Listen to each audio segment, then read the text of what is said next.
Right, so I'm going to the school now. That's 8 p.m. over there. That's the school. And let's head for class. I have a selfie port here trying to capture our process going to school.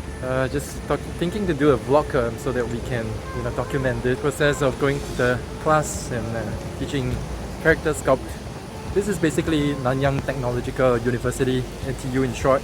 It's one of the very renowned local university that many graduates go to, and this is like basically the last stop before somebody goes into the industry, and I'm here to transfer a lot of my knowledge over. That's my student over there, right there. Let's go into class. This is the usual corridor. Taking vlog now. That's my student. Hey, hey, hi. If you guys don't mind appearing in the video. Yes, fine. Two more students there.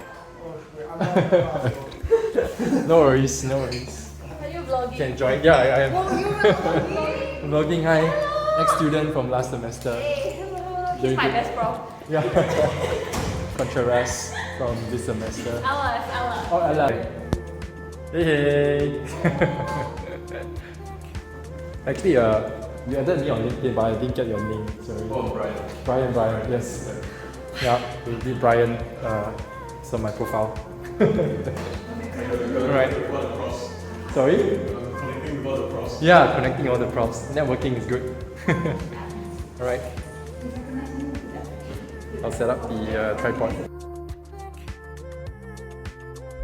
So as you can see, I'm setting up my tripod, and shortly after the class is slowly filling up, and students starts to crowd around my table at this point in time. As you can see on the far end of the room, there was a student who came up and was requesting if I could help take a look at his portfolio and Demoreel, and it became an impromptu session just to review his work. And the other students around started getting interested and curious, what are we talking about, and they started gathering, and everybody was just crowding around to hear what I have to share. So that was definitely rewarding, and I definitely want to do more of that. As I'm teaching across different semesters, I built a very solid relationship with my students. I think my approach is always to see my students as my future colleagues. I'm here to kind of train them, and hopefully one day they'll be joining the industry and be working alongside me. So that peer-to-peer relationship was very helpful in the way I approach them, and also basically opening up myself for them to approach me. The last thing I want is them to see me as a veteran who is from the industry and he's so superior that I cannot approach him and ask questions. I want to be at the same level as them. A lot of the times I can be an expert in my own workflow and pipeline, but there's always new things out there that even my students are spearheading on their own front. And I see a mutual learning experience where I'm teaching them things that I know, and they will be teaching things that they know as well. This helps really build a very collaborative environment instead of a teacher-students relationship.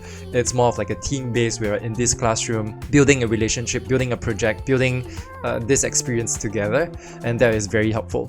One of the things that I hold myself to is to constantly be supporting my students even after the semester is already over.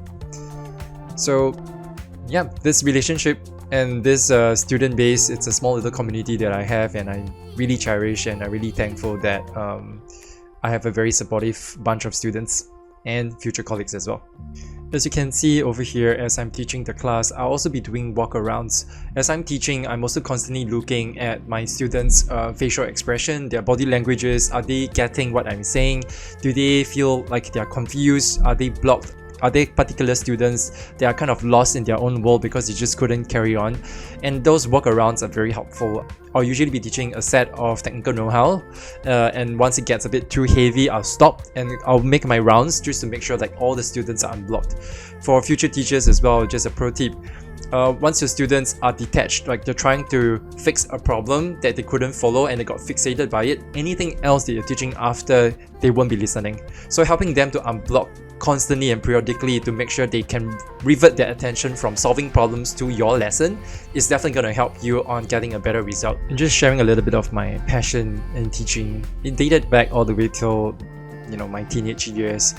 where I was in a secondary school and I would be more inclined in certain subjects, and I'll be hosting a couple of like tutoring sessions for free, of course, and to help a couple of my classmates who are slightly behind to get up to speed.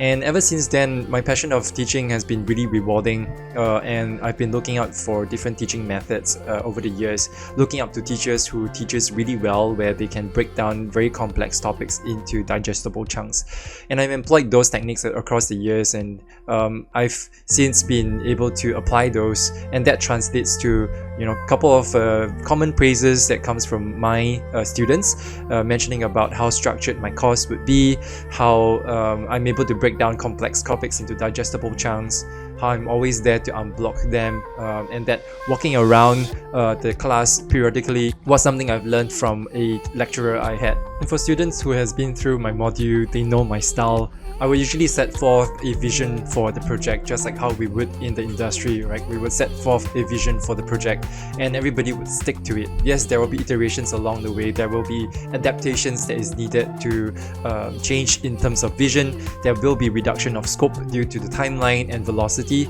All this are part of the day-to-day strategy that we've employed in the industry, and I want the students to practice that as well. So the first week of the class will always be for them to pick the character that they want to build or an environment that they want to build, and they will stay true to that vision for the entire 13 weeks. And that itself is usually praised by my students for having one solid project instead of a fragmented one, and that one solid piece could be a portfolio piece, and that really allows them to stay focused and keep their eyes on the end goal. That itself was very much appreciated. So knowing the end goal with all the different lessons that I'm teaching and different topics that I'm covering, they know how to apply to that one single project, right? Because my project is structured in a way where we require all these different tools that I'll be teaching you across the different weeks till the end of the semester. And in this last portion, I am coaching my students to ensure that their workspace is ergonomically friendly. I genuinely care for my students, and I'm not just here to teach them hard skills but soft skills as well, and I want them to sustain in this marathon, right? And want them to be physically and psychologically healthy to last in this race. So I'm always dropping bits and pieces of tips and tricks, things that I've learned across the industry, just to help anybody that is along the way to pick themselves up and continue walking. Some of the struggles that I've been through are very lonely, and I would like to let artists out there know that you are not alone. This fight, though it can be lonely in your own little room trying to bring up your skills, look at other artists in your parallel path and they're going through the same thing. So if that really helps, I think it's near the end of the lesson. We've just been through my class, the time lapse, and now it's nighttime, as you can see. It's you see it's 11:30 right now. Very late, but it's definitely worth teaching. My students are over there at the background, you can see there, right?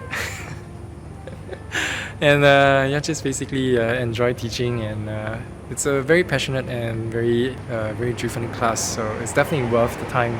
And I'll just hopefully get home soon, just waiting for my cab, and I'll be able to get some rest, and I'll be working the next day. Just usual routine on a Tuesday, but as you can see, it's all worth it for the next generation of artists.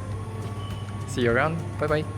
If you find this format of sharing it's really helpful and really interesting, do drop your interest in the comments, and I'll maybe make more if the reception is great. See you around.